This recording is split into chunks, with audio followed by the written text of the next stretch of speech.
I suppose at 7 in the morning it's okay to begin my lecture. I live in a small building and I'm deaf, so I don't know if I'm disturbing anybody. But those in the climate change movement particularly wonder what can be done satisfactorily to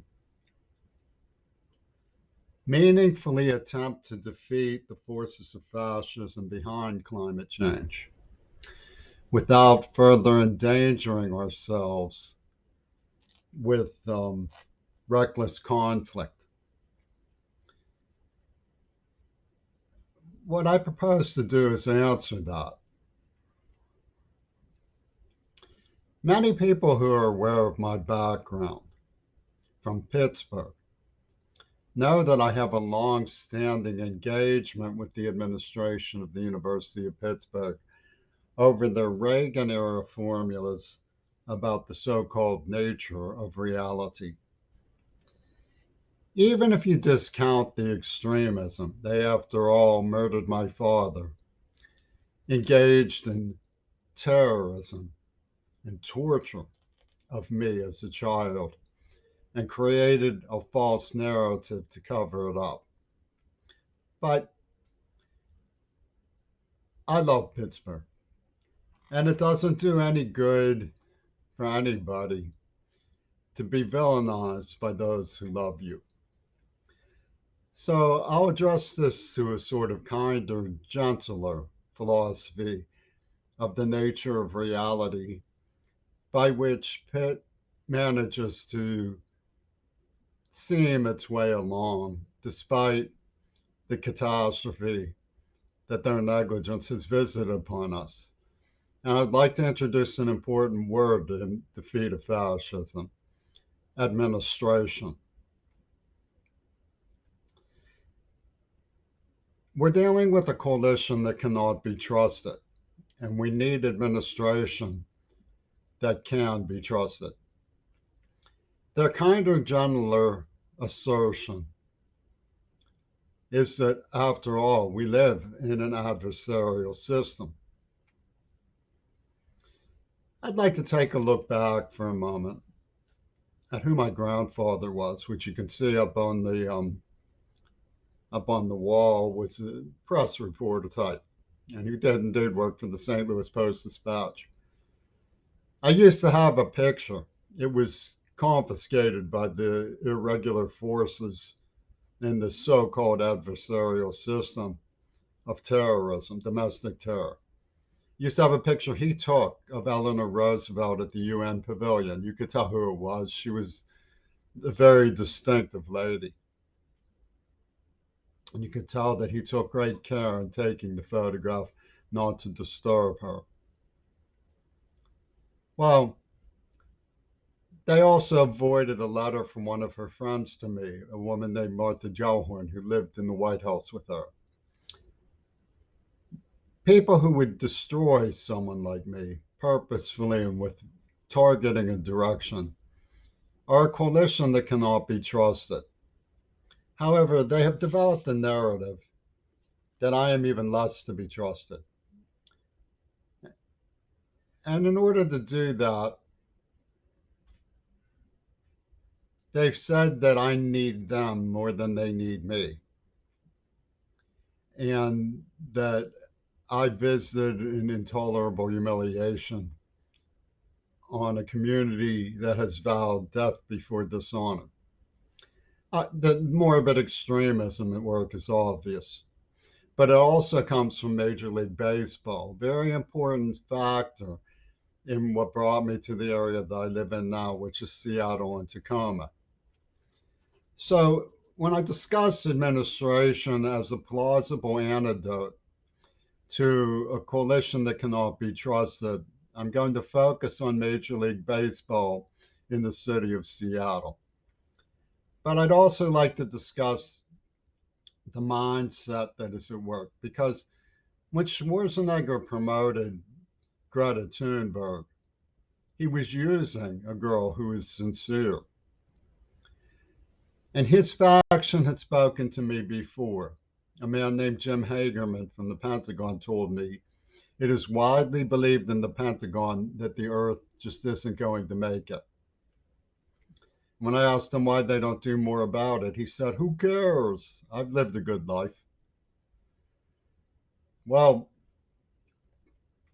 what we're dealing with is a group of people who have hired a syndicate like J. Walter Thompson, maybe even J. Walter Thompson himself, a man who was hired by Augusto Pinochet to give a makeover to his fascist um, regime in Chile, and a advertising firm that got its start during the Civil War, in which he was a Marine, who established the first large advertising firm in America at the time of Frederick Douglass and the Emancipation Proclamation, and who did a movie, participated in the movie The Seven Voyages of Sinbad, which evokes the situation in the Ukraine.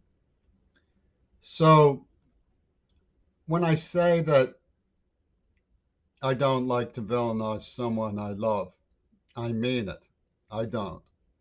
And I don't intend to do any superfluous villainizing about someone whose mission I approve of.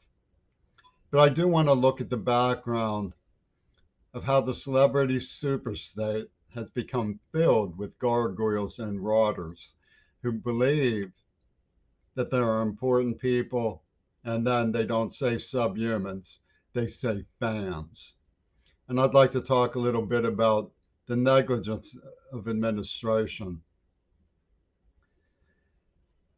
There's an old saying, those who can do, those who can't teach. I don't happen to believe it works that way, and neither did my father. Those who can teach, and those who can't try to make sure that nobody else can either.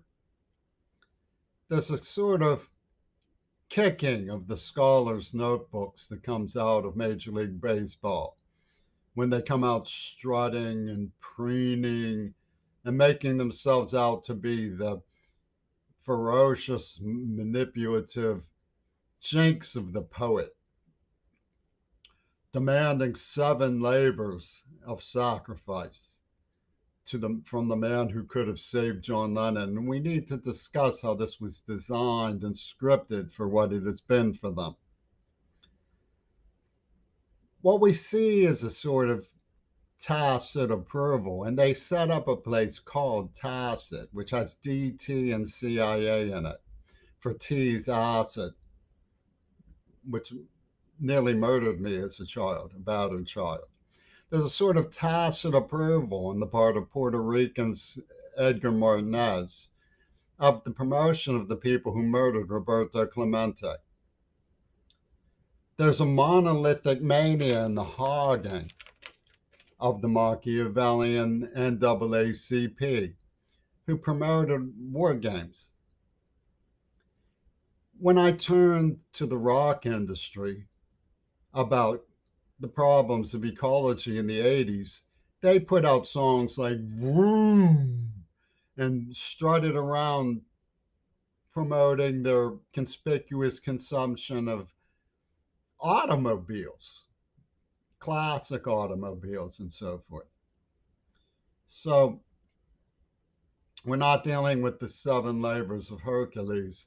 We're dealing with a new idea of Ouspensky's Superman, Nietzsche's Superman, of the master race, coming from Major League Baseball. Colin Kaepernick knelt just before the COVID operation. And they've been hiring attrition. If you say everybody matters, they say, what about this guy who we just paid to blow snot at you? And they have a toilet killer. They not only murdered my father, but I went into the bathroom and Clint Eastwood Boots came into the stall next to me and got out before I could see who it was. And when I pulled the toilet paper, there was feces on the toilet paper already. They've poisoned me in the mouth. They've tortured me. And they've claimed it is only you who are answerable. I have always had some differences of opinion about the so-called menace to society of the so-called axis of evil. They're always saying that Russia and Iran and North Korea are people who are Hitlerian, and it's sort of a generic idea of threat to U.S. sovereignty. But there are customs and borders for a reason. When Kim's sister says, "Shut your mouth" to South Korea, I cannot fail to hear the love in what she has for them and what she has said. Because what they are struggling to communicate is a failure to understand on our part. That's all. That's where my difference of opinion comes from. I believe that there was a certain amount of diplomatic progress in a strange way, in the way that Trump and Kim exchanged insults and then became friends. But I don't think that's the whole story.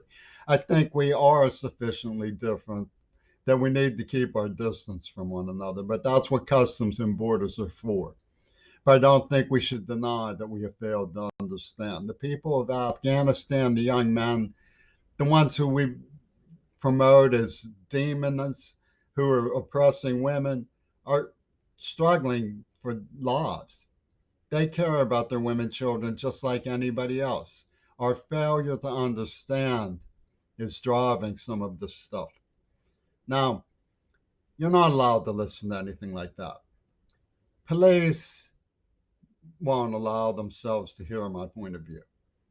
A gym teacher once saw a kid conspicuously named Ewart, East West Art. His name was Fulham. He was black and he worked for the Pittsburgh Steelers part time. He, he came out of the dressing room, saw us chatting, and said, "Hey, Ewart, how come you're hanging out with that queer Carreri?" Now, UW dialectical Martinez might not say bad things about UW administration who hold as Trump, the injection needle of any milquetoast who sheds um, aspersions on the gay community. But they have a fail safe. I'm not gay, so it's okay. What are you doing with that queer Carreri? Is okay from the black man. Now, what we see in this, of course, is the Machiavellian nature of the NAACP.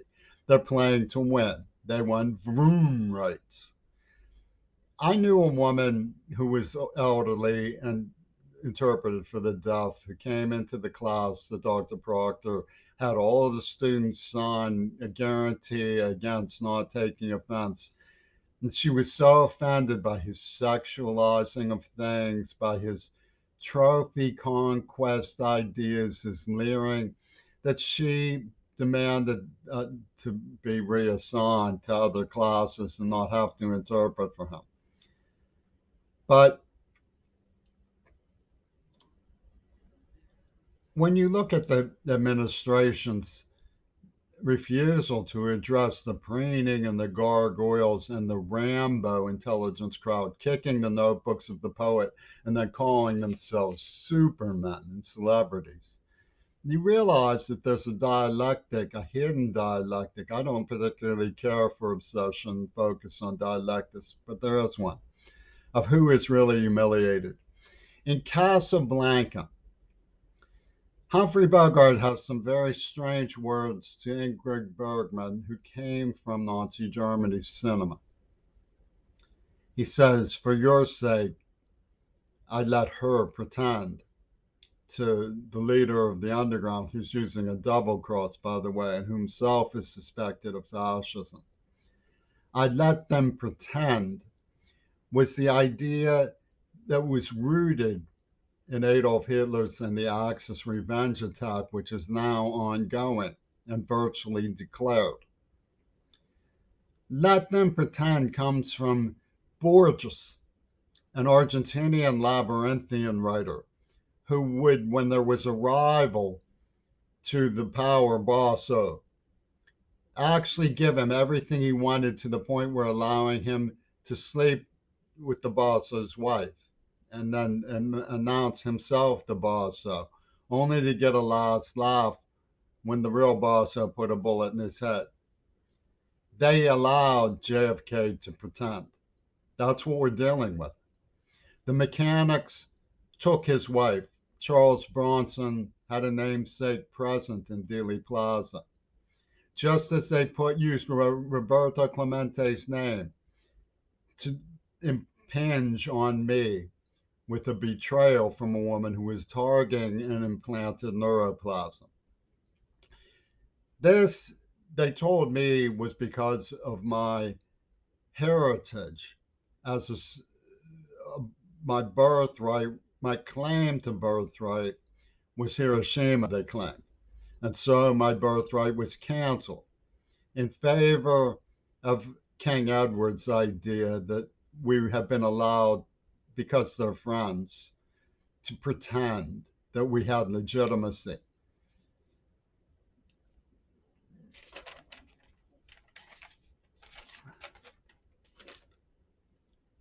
Now, how did it come about that they put me up to an ultimatum of death before dishonor for the gay community? If you look at bands like this, they're a Venus flytrap operation that drives people into rebellion and then ensnares them in the requirement for special services to the Nutter Coalition. And that is the specialty of Seattle, Washington, and the sad affair. If you look at this book, it's called This Peace. It's a very short book by Thomas Mann. I don't mean to demonize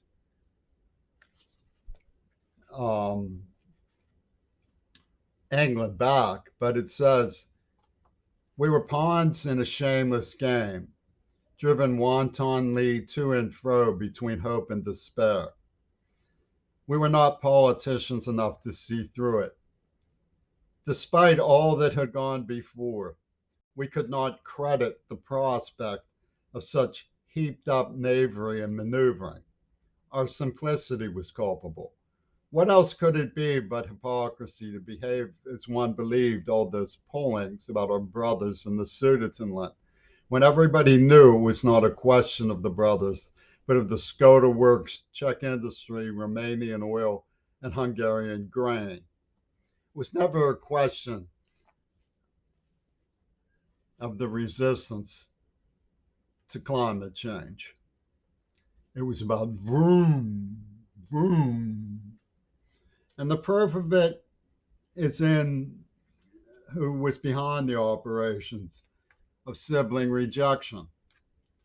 But you find in this book a whole chapter on the friends of Tony Levin, who sent in the little Dolly Parton named Rosa to consummate his claim to vroom bragging rights. What we have in this idea is the traditional parochial idea of overcoming lust to give yourself empowerment. Well, why don't you just teach that instead of building a Venus flytrap? If you don't think this was cunning and intentional, take a look at Ian Watmaker, whose name is in the Texas school book, and whose father was an Attica State Prison writer who was a partner of Peter Gabriel when they tortured me. He asked me as a very little boy, what would you do if you knew the world was going to end right now? And he implied they were hypnotists, that you would run amok.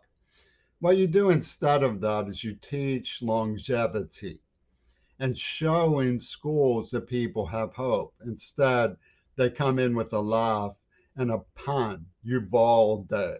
You have all day and gunned down our children. After controversy about betrothal, everyone holds their peace and accepts that two people have fallen in love. Instead, they're robbing our museums. John Schulman rubbed our faces in the idea that